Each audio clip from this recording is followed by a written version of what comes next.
Hi there, I'm Patch, and you'll be reading with me today. Today we're going to be reading Night Shift by Stephen King. Did you know that Night Shift is actually a series of short stories? Is everybody ready? Great! Now, let's settle down, grab some cocoa, and let's begin. 16, 1850. Dear Bones, I have a tale to tell you which seems a little strange and even disquieting to both Cal and me. See what you think. If nothing else, it may serve to amuse you while you battle the mosquitoes. 2 days after I mailed my last to you, a group of 4 young ladies arrived from the corners under the supervision of an elderly lady of intimidatingly competent visage named Mrs. Cloris, to set the placing in order and to remove some of the dust that had been causing me to sneeze seemingly at every other step. They all seemed a little nervous as they went about their chores. Indeed, one flighty miss uttered a small screech when I entered the upstairs parlor as she dusted. I asked Miss Cloris about this. She was dusting the downstairs hall with grim determination that would have quite amazed you. Her hair done up in an old faded bandana. And she turned to me and said with an air of determination, "They don't like the house, and I don't like the house, sir, because it has always been a bad house." My jaw dropped at this unexpected bit, and she went on in a kindlier tone. "I do not mean to say that Stephen Boone was not a fine man, for he was. I cleaned for him every second Thursday all the time he was here, as I cleaned for his father, Mr. Randolph Boone, until he and his wife disappeared in 1816. Mr. Stephen was good and kindly man, and so you seem, sir, if you will pardon my bluntness, I know no other way to speak. But the house is bad, and it has always been. And no Boone has ever been happy here since your grandfather Robert and his brother Philip fell out over stolen," and here she paused almost guiltily, "items in 1789. Such memories these folks have, Bones." Mrs. Cloris continued, "The house was built in unhappiness, having been lived in with unhappiness, and there have been blood spilt on its floors, as you may or may not know, Bones. My Uncle Randolph was involved in an accident on the cellar stairs, which took the life of his daughter, Marcella. He then took his own life in a fit of remorse. The incident is related in one of Stephen's letters to me, on the sad occasion of his dead sister's birthday. There has been disappearance and accident.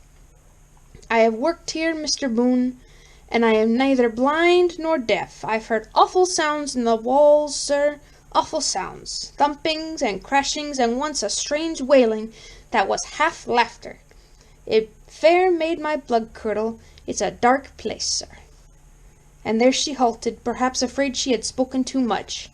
As for myself, I hardly knew whether to be offended or amused, curious or merely matter of fact. I'm afraid that amusement won the day.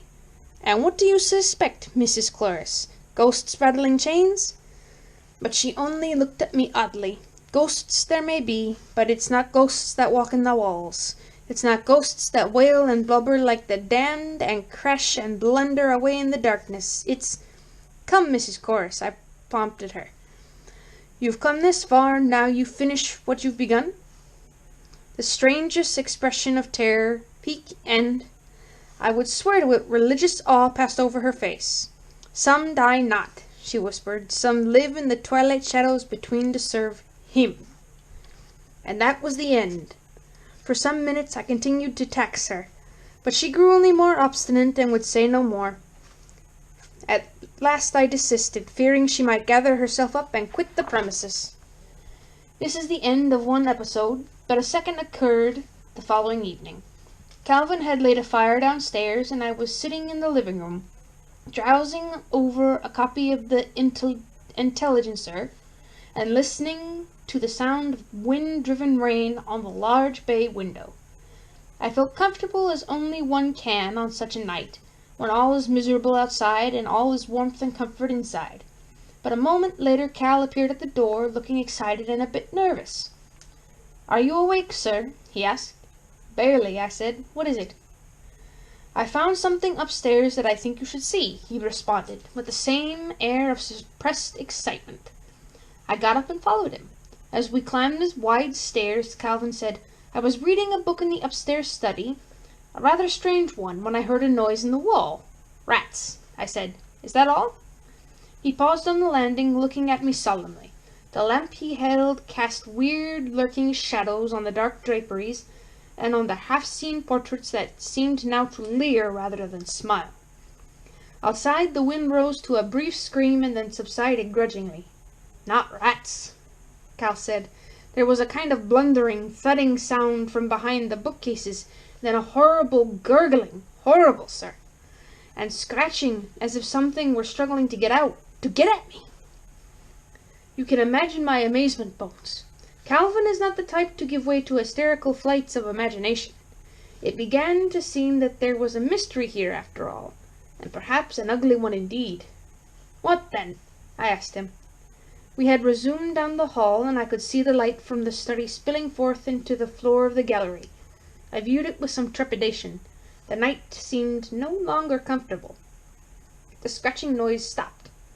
After a moment the thudding, shuffling sounds began again, this time moving away from me. It paused once, and I swear I heard a strange, almost inaudible laugh. I went to the bookcase and began to push and pull, thinking there might be a partition or a secret door. "You found one?" Cal paused at the door to study. "No, but I found this." We stepped in, and I saw a square black hole in the left case.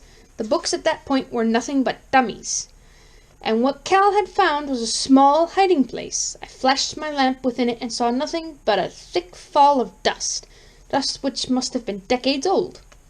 "There was only this," Cal said quietly, and handed me a yellowed foolscap. The thing was a map, drawn in the spider-thin strokes of black ink, the map of a town or village. There were perhaps 7 buildings, and one, clearly marked within a steeple, bore this legend beneath it: "The worm that doth corrupt." In the upper left corner, to what would have been the northwest of this little village, an arrow pointed, inscribed beneath it, "Chapelgate." Calvin said, "In town, sir, someone rather surreptitiously mentioned a deserted village called Jerusalem's Lot. It's a place they steer clear of." "But this?" I asked, fingering the odd legend below the steeple. "I don't know." A memory of Mrs. Cloris, adamant yet fearful, passed through my mind. "The worm," I muttered. "Do you know something, Mr. Boone?" "Perhaps. It might be amusing to have a look for this town tomorrow, do you think, Cal?" He looked and nodded, eyes lightening. We spent almost an hour after this looking for some breach in the wall behind the cubby hole Cal had found, but with no sources. Nor was there a recurrence of the noises Cal had described. We retired with no further adventure that night. On the following morning, Calvin and I set out on our ramble through the woods. The rain of the night before had ceased, but the sky was somber and lowering. I could see Cal looking at me with some doubtfulness, and I hastened to reassure him that I should tire, or the journey prove too far, I would not hesitate to call a halt to the affair. We had equipped ourselves with a picnic lunch, a fine buckswhite compass, and, of course, the odd and ancient map of Jerusalem's Lot. It was a strange and brooding day. Not a bird seemed to sing, nor an animal to move, as we made our way through the great and gloomy stands of pine to the south and east. The only sounds were those of our own feet and the steady pound of the Atlantic against the headlands. The smell of the sea, almost preternaturally heavy, was our constant companion. We had gone no more than 2 miles when we struck an overgrown road of what I believe were once called the corduroy variety. This tended to in our general direction, and we struck along off it, making brisk time. We spoke little. The day, with its still and ominous quality, weighed heavily on our spirits. At about 11 o'clock we heard the sound of rushing water. The remnant of road took a hearty turn to the left, and on the other side of a boiling, salty little stream, like an apparition, was Jerusalem's Lot. The stream was perhaps 8 feet across, spanned by a moss-grown footbridge. On the far side, Bones, stood the most perfect little village you might imagine, understandably weathered, but amazingly preserved. Several houses, done in that austere yet commanding form for which the Puritans were justly famous, stood clustered near the steeply sheered bank. Further beyond, along a weed-grown thoroughfare, stood 3 or 4 of what might have been primitive business establishments, and beyond that the spire of the church marked on the map, rising up to the grey sky and looking grim beyond description with its peeled paint and tarnished leaning cross. "The town is well named," Cal said softly beside me. We crossed to the town and then began to poke through it. And this is where my story grows slightly amazing, Bones, so prepare yourself. The air seemed leadened as we walked among the buildings, weighted, if you will. The edifices were in a state of decay, shutters torn off, roofs crumbled under the weight of heavy snows gone by, windows dusty and littering. Shadows from odd corners and warped angles seemed to sit in sinister pools. We entered an old and rotting tavern first. Somehow it did not seem right that we should invade any of those houses to which people had retired when they had wished privacy. An old and weather-scrubbed sign above the splintered door announced that this had been the Boar's Head Inn and Tavern. The door creaked hellishly on its one remaining hinge, and we stepped into the shadowed interior. The smell of rot and mold was vaporous and nearly overpowering, and beneath it seemed to lie an even deeper smell, a slimy and pestiferous smell, a smell of ages and the decay of ages. Such a stench as might issue from corrupt coffins or violated tombs. I held my handkerchief up to my nose, and Cal did likewise. We surveyed the place. "My God, sir," Cal said faintly. "It's never been touched," I finished for him. As indeed it had not. Tables and chairs stood about like ghostly guardians of the watch, dusty, warped by the extreme changes in temperature which the New England climate is known for, not otherwise perfect. If they had waded through the silence, echoing decades, for those long gone to enter once more, to call for a pint. 17th, 1850. Dear Gentlemen, in the most recent edition of your catalogue of household items, i.e. summer 1850, I noticed a preparation which is titled ratsbane. I should like to purchase 1 5-pound tin of this preparation in your stated price of 30 cents. I enclose return postage. Please mail to Calvin McCann, Chapelwhite, Preacher's Corners, Cumberland County, Maine. Thank you for your attention in this matter. I remain, dear gentlemen, Calvin McCann.